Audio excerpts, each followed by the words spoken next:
Welcome to Mindful Moments. Nourish your mind on the go. This audio uses AI narration to present our original book analysis. Today, we're going to dive deep into the world of Alexander Hamilton, first Secretary of Treasury and founding father, based on the book Alexander Hamilton, the first Secretary of the Treasury and an author of the Federalist Papers. I think most people know the basics of his life. I mean, the musical brought him back into the spotlight, right? Yeah. But there's just so much more to him. Yeah, I think it's safe to say. To understand American history, to understand American politics, you need to understand Alexander Hamilton, the Constitution, the concept of a central bank. I mean, you can see his influence everywhere. For an immigrant from the West Indies, that's pretty amazing.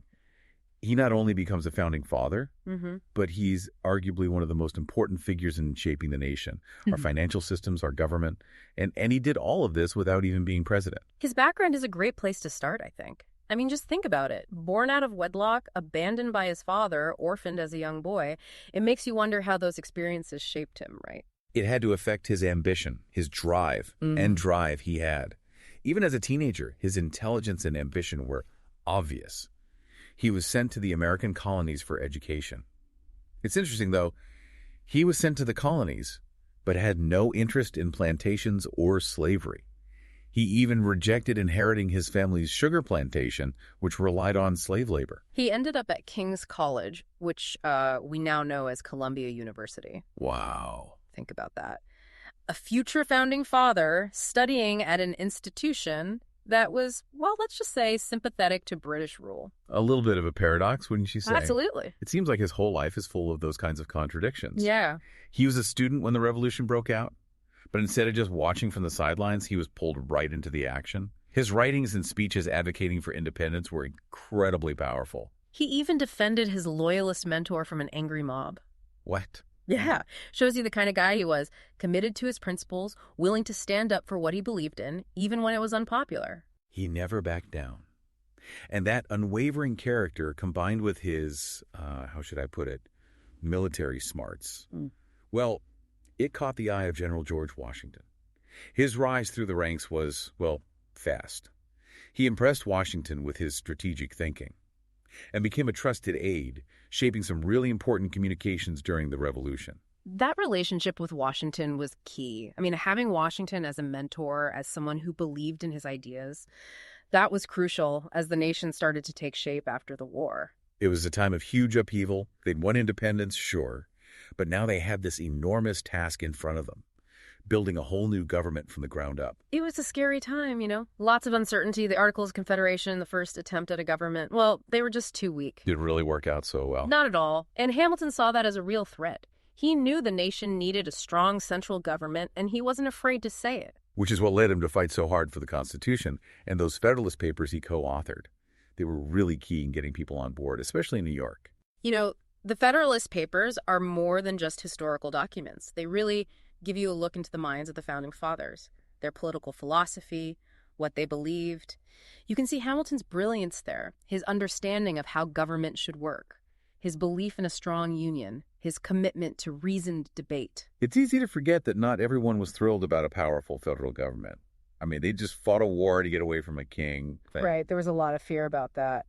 But Hamilton argued that a well-structured government, a strong one, could protect individual liberties and create a stable nation at the same time. And then he takes on this huge challenge, becoming the nation's first Secretary of the Treasury. I can't even imagine what that must have been like. The country was drowning in debt from the war. The economy was a mess. It's amazing how he tackled it, really. He was young. He didn't have a lot of experience with government finances. But he had this incredible vision, this boldness. He presented this whole plan to Congress to deal with the debt, establish a national bank, promote industry. It sounds like a pretty radical plan. It was. And of course, not everyone was happy about it. I bet. You had guys like Thomas Jefferson and James Madison, big believers in states' rights. They thought Hamilton's plan gave too much power to the federal government, that it would only benefit the wealthy elite. That's such a classic American political debate, isn't it? It is. It's like the birth of the two-party system right there. You have Hamilton's supporters forming the Federalist Party and his opponents forming the Democratic-Republican Party.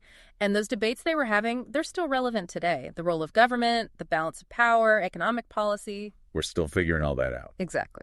So let's dive into Hamilton's plan a bit. Why did he think the federal government should take on all the states' debts from the Revolution? Well, he argued that it would unify the nation. It would show the world that the United States was serious, that it could be trusted financially. It would give investors both here and abroad confidence in the new government. But wouldn't that be a huge burden for the federal government to take on? Of course, it was a risk. And his opponents saw it as a way for the wealthy to get even richer. They thought it would benefit speculators who bought up those debts when they were cheap. It was a fundamental disagreement about the role of government. And then there's the National Bank. Right. Why was that so controversial? A lot of people, including Jefferson, thought it was unconstitutional. They believed in a strict interpretation of the Constitution. If it wasn't explicitly written in there, the government couldn't do it. So it wasn't just about the bank. It was about how to interpret the Constitution itself. Exactly. It was about the very nature of American democracy. Hamilton had a different view. He thought the Constitution implied certain powers, even if they weren't spelled out. Powers that were necessary for the government to function effectively. Like the implied powers doctrine. That's right. And that idea has had a huge impact on American law and government. And in the case of the National Bank, Hamilton won.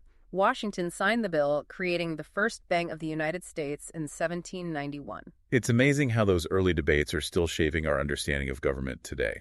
They are. It shows you the impact Hamilton had.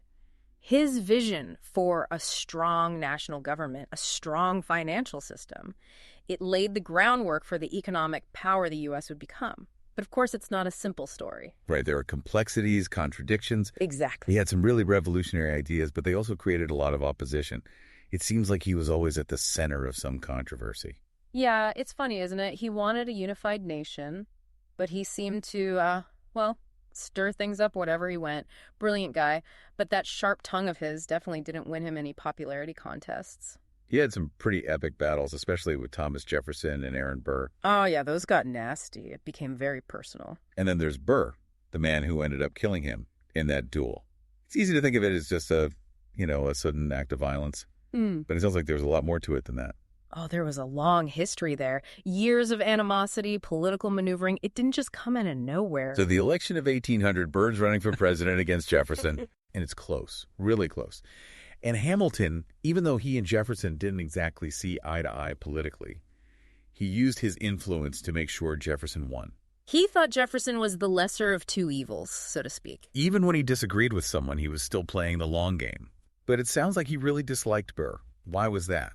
Hamilton thought Burr was dangerous, ambitious, opportunistic, no real principles. He honestly believed Burr was a threat to the Republic, so he did everything he could to stop him. And that obviously didn't sit well with Burr. Not at all. So what was the final straw, the thing that actually led to the duel? Well, in 1804, Burr ran for governor of New York. And again, Hamilton campaigned hard against him. He publicly attacked Burr's character, his ambitions. Burr saw that as a direct insult, an attack on his honor, and he demanded satisfaction. And back then, satisfaction meant a duel. It seems so strange now, risking your life over words. It was a different time. Honor and reputation were everything, especially for the upper classes. A duel was seen as the only way to defend your honor, to settle a serious dispute. So Hamilton felt like he had to accept Burr's challenge. It was a complicated situation for sure. Hamilton had a strong sense of honor himself. Refusing a duel would have been seen as cowardly. Plus, he truly believed Burr was dangerous to the nation. A man who dedicated his life to building a nation. And it ends in a duel. It's a real tragedy. So how did it actually go down, the duel itself? July 11th, 1804. Hamilton and Burr meet on the dueling grounds in Weehawken, New Jersey. They stand 10 paces apart, pistols in hand. Their seconds are there to make sure everything follows the rules, the code of dueling. It must have been incredibly tense. Absolutely. There are different accounts of what happened, but we know they both fired. Hamilton missed, but Burr's bullet hit Hamilton in the abdomen. Oh, wow. He was mortally wounded, died the next day. Can you imagine the reaction when people heard? It must have been a huge shock, a loss for the entire nation. It was. He was only 47. Still so much he could have done. Even his political rivals mourned him. It's a reminder that even when we disagree, even when we fight, there's still that human connection. And his death, it seemed to mark a real turning point. It did. Dueling suddenly became much less acceptable. People started to see it for what it was, senseless violence. It took a tragedy like this to really change things. So looking back, what do you think? What's Hamilton's legacy? How did he change the United States? His impact is huge, no doubt about it. The economy, the government, our political culture, he left his mark everywhere. He was brilliant, complex, full of contradictions. What do you hope people will take away from learning about him? I think it's important to remember that the choices leaders make, even flawed leaders, they have consequences. They shape the future. Hamilton shows us the power of ideas and how those ideas can build a nation. But he also shows us the tensions, the struggles that come with trying to balance individual liberty with the common good. It's something we're still grappling with today. It's been fascinating learning about him, his life, his ideas. It really has. For anyone who wants to dive deeper, we highly recommend the book Alexander Hamilton, the first Secretary of the Treasury and an author of the Federalist Papers.